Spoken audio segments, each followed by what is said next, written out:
Well, that's another one gone, but I think there's going to be a lot more. Hi, it's me again, and I've been saying a few times now, haven't I, that with the cuts to the BBC and the way it's all funded, if I worked at the BBC, even in like an admin role, let alone in the presenting role, I'd be looking for another position with a bit more safety. They're changing a lot of things, and yeah, it might be time to start looking about, because all the other streaming services are crying out for people, the other TV channels are crying out for people. It's a hot time to work in the industry, as many ex-BBC people can contest to. And now another one's gone. Ken Bruce, why top BBC stars are leaving for rivals like Greatest Hits Radio. Yeah, Ken Bruce, a pretty big name in BBC Radio, has decided it's time to leave the sinking ship that is the BBC and go elsewhere. He's not the first, and he's not going to be the last. And it's not all about money. Probably a lot of it is about money with some of these people. Obviously, his name, Paul Walker from BBC Breakfast, that was definitely about money. Channel 5 offered to make him a proper pucker celebrity and give him loads of stuff to do.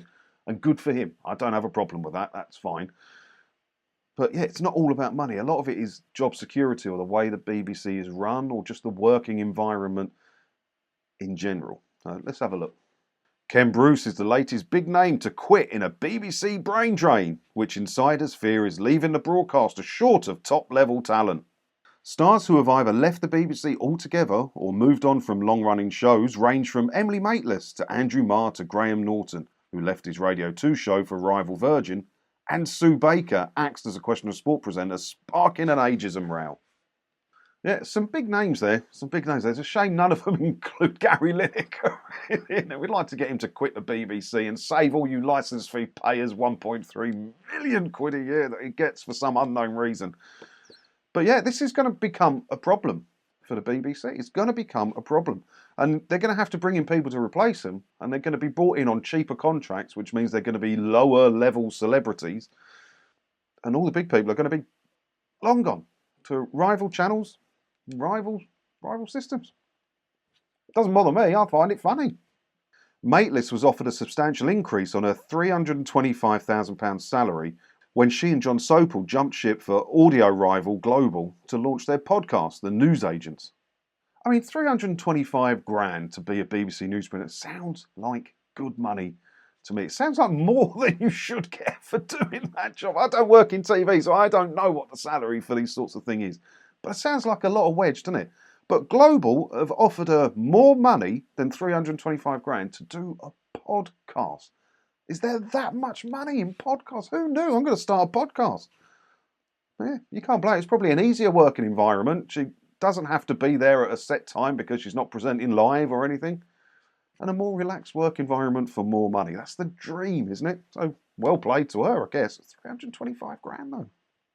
Equally important for news presenters was the opportunity to get my own voice back, as Marr put it, when he left his Sunday morning BBC programme for a new evening current affairs shows at Global's LBC.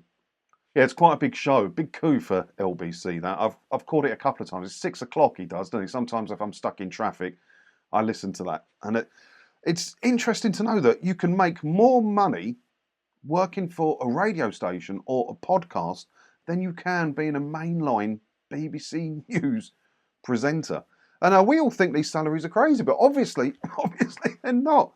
Right? But yeah, I think we're going to see a lot more of this. There's a lot more radio stations starting up. Podcasting is a big thing. There's more channels than there's ever been, and they all want top names. And I think it's going to hit the BBC. So what do you think about this then? I am surprised that Emily Maitlis makes more money doing a podcast than being a mainline BBC news presenter. I am clearly in the wrong job. I might start a chilli podcast or something. No, I won't. I'm not that good at this that I could do a podcast for a couple of hours that people would actually listen to. But it is surprising, isn't it? Let me know your thoughts on it down in the comments below. And as always, thanks for watching, and don't forget to hit the subscribe button if you haven't already, because that way, hopefully I'll see you in another video again soon, won't I? Ta-da!